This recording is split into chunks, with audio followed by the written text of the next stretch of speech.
আজকের রান্না মাছের মাথা দিয়ে মুগ ডাল। প্রথমে ডালটাকে শুকনো খোলায় ভেজে নেব। নুন হলুদ মাখিয়ে মাছের মাথাটাকে ভেজে নেব।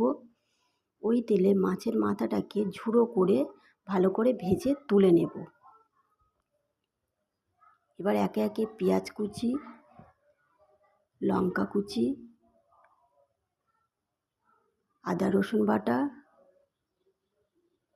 হলুদ গুঁড়ো, লঙ্কা গুঁড়ো, পরিমাণ মতো লবণ দিয়ে ভালো করে নাড়াচাড়া করে ভেজে রাখা মাছের মাথাকে দিয়ে দেব।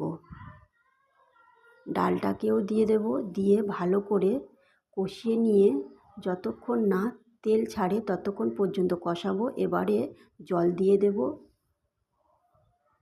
ডালটা গলে গেলে পরিমাণ মতো চিনি ও একটু ভাজা মশলা ছড়িয়ে রেডি করে নিলাম মাছের মাথা দিয়ে মুগ ডাল।